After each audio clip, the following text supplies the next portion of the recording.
YS Sharmila Anakapalli జిల్లా మూలకపూడి గ్రామం ప్రజలతో ఏపీసీసీ చీఫ్ వైఎస్ షర్మిలారెడ్డి రచ్చబండ కార్యక్రమం నిర్వహించారు.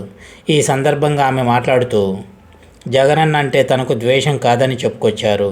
కేవలం సిద్ధాంత పోరాటమేనన్నారు. వైఎస్ఆర్ ఆశయాలను జగనన్న నిలబెట్టడం లేదని, జగనన్న విధానాలు వైఎస్ఆర్ ఆశయాలు కాదని వివరించారు. పొరపాటే కానీ వైఎస్ఆర్ చనిపోయాక జగన్ అక్రమాస్తుల కేసు ఎఫ్ఐఆర్లో వైఎస్ఆర్ పేరు చేర్చడం కాంగ్రెస్ పార్టీ కావాలని చేసిన తప్పు కాదన్నారు. అది తెలియక చేసిన పొరపాటే కానీ తెలిసి చేసిన పొరపాటు కాదని తెలిపారు. సోనియా గాంధీ ఈ విషయం తనతో స్వయంగా చెప్పిందన్నారు. వైఎస్ఆర్ కుటుంబం అంటే గాంధీ కుటుంబానికి ఇప్పటికీ మమకారం ఉందని, వైఎస్ఆర్ అంటే సోనియాకి గౌరవం అని పేర్కొన్నారు. నా మనసు నమ్మింది కాబట్టే కాంగ్రెస్లో చేరానని స్పష్టం చేశారు. రాష్ట్రానికి, వైఎస్ కుటుంబానికి కాంగ్రెస్ ఏమాత్రం మోసం చేయలేదని వెల్లడించారు. వైఎస్ఆర్ ఆశయాలు సాధన అంటే జలయజ్ఞ ప్రాజెక్టులు మొత్తం పూర్తి చేయాలి కదా, ప్రతి ఎకరాకు సాగునీరు ఇవ్వాలి కదా, ఎందుకు జలయజ్ఞం ప్రాజెక్టులను నిర్లక్ష్యం చేశారని ప్రశ్నించారు. జగనన్న ప్రభుత్వంలో వ్యవసాయం దండగా అనిపించేలా చేశాడన్నారు. గిట్టుబాటు ధర లేదు, పంట నష్టపరిహారం లేదు, సబ్సిడీ పథకాలు పూర్తిగా ఎత్తివేశారని వ్యాఖ్యానించారు. రైతులకు ప్రయోజనం పక్కన పెట్టి వాళ్ళ భూములే కబ్జాలు చేస్తున్నారని ఆరోపించారు. రాష్ట్రంలో ఉద్యోగాలు లేక యువత కూలీ పనులకు పోతున్నారన్నారు.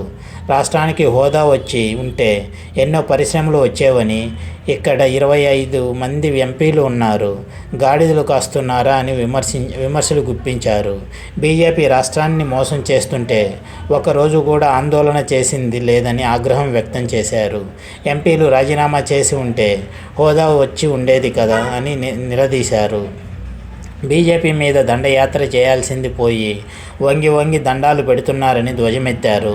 జగన్మోహన్ రెడ్డి ఒక కుంభకర్ణుడని ఎద్దేవా చేశారు. ఎన్నికల ముందు ఉద్యోగాలన్నీ నిద్ర లేచాడని, 25,000 డిఎస్సి ఉద్యోగాలు ఇస్తామని చెప్పి ఇప్పుడు 6,000 పోస్టులు వేశారని మండిపడ్డారు. మద్యపాన నిషేధం చేయకపోతే ఓటు అడగను అన్నాడని, నిషేధం పక్కన పెడితే సర్కారే మద్యం అమ్ముతుందని వెల్లడించారు. జగన్ వాగ్దానాలు అన్ని మద్యం షాపుల్లో బ్రాండ్ పేర్లతో ఉన్నాయని పేర్కొన్నారు. కల్తీ మద్యం అమ్ముతూ జనాలను చంపుతున్నారని ఆరోపించారు. గత 10 ఏళ్లుగా రాష్ట్రానికి రావాల్సిన హక్కులు ఒకటి అమలు కాలేదని, రాష్ట్ర విభజన హామీలు, రాజధాని నిర్మాణం కాంగ్రెస్ పార్టీతోనే సాధ్యమని కామెంట్స్ చేశారు.